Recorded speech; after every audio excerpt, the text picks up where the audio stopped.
আসসালামু আলাইকুম। আশা করি আপনারা সবাই ভালো আছেন। আলহামদুলিল্লাহ আমিও ভালো আছি। Welcome back to my channel.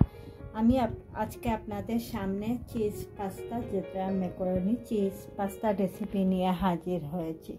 আশা করি ভিডিওটা আপনাদের ভালো লাগবে। এখন চলুন কিভাবে এই পাস্তাটা বানাতে হয় সেটা আপনাদেরকে দেখ।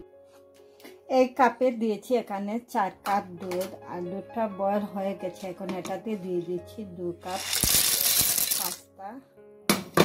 দিয়ে প্রথমে এটাকে একটু সিদ্ধ করে নেব।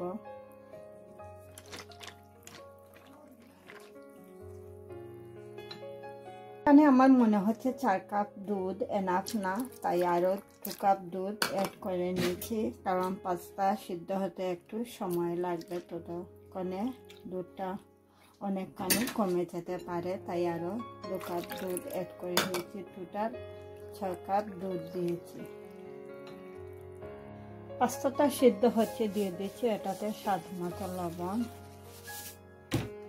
দিয়ে একটু নেড়ে নিচ্ছি।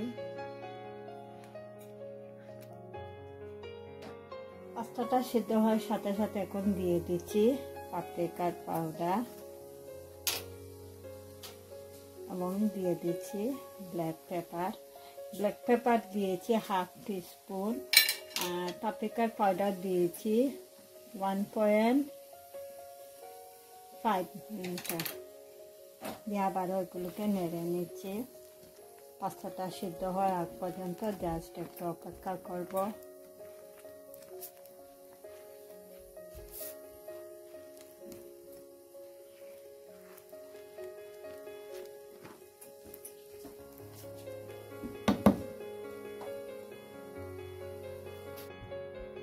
পাস্তাটা প্রায় সিদ্ধ হয়ে গেছে। আমি চুলার আগুনটা কমিয়ে নিয়েছি। এখন এটাতে দিয়ে দিচ্ছি 1 পিস বাটার।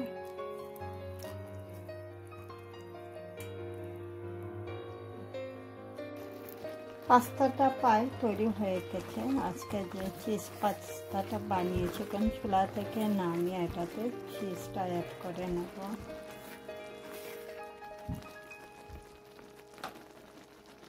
চুলা থেকে নামিয়ে এখন এটাতে 1 কাপ নিয়েছি চিজ, এটা অ্যাড করে নিচ্ছি।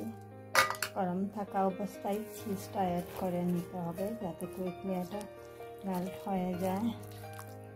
প্রথমে 1 কাপ দিয়েছি আমি, এখানে প্যাকেটের চিজটা অ্যাড করে নিচ্ছি।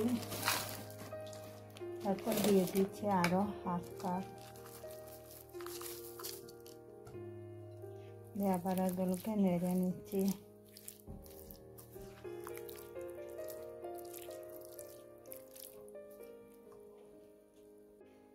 চিজ পাস্তাটা রেডি হয়ে গেছে। আমি এখন একটা ডিশের মধ্যে নিয়ে নিচ্ছি, এগুলোকে নিয়ে দেখে দিচ্ছি কিরকম হয়েছে।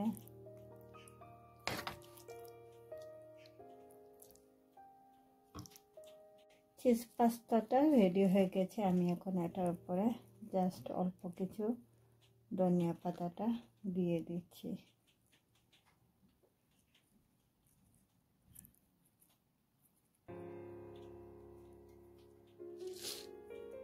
চিজ দিয়ে বানানো চিজ পাস্তার রেসিপিটা তৈরি হয়ে গেছে। আমি একটা চামচের সাহায্যে নেড়ে আপনাদেরকে দেখিয়ে দিচ্ছি কীরকম হয়েছে। খুবই মজাদার এই পাস্তার রেসিপি হয়েছে। আপনারা আমার রেসিপি ফলো করে বাসায় একবার বানিয়ে ট্রাই করবেন। আর চাইলে আমার ইউটিউব চ্যানেলে আরও অনেক পাস্তার রেসিপি আছে, চাইলে সেগুলোও দেখে নিতে পারেন। আপনাদের আমার ভিডিওটা ভালো লাগলে লাইক, কমেন্ট এবং ফ্রেন্ডদেরকে শেয়ার করুন। আর যারা এখনও আমার চ্যানেলটাকে সাবস্ক্রাইব করেন না, আশা করি নতুন আরও রেসিপি দেখার জন্য আমার চ্যানেলটাকে সাবস্ক্রাইব করতে ভুলবেন না। সেই পর্যন্ত সবাই ভালো থাকেন, সুস্থ থাকেন। ইনশাআল্লাহ আবারও নতুন কোনো ভিডিও নিয়ে আপনাদের সামনে হাজির হব। আল্লাহ হাফেজ।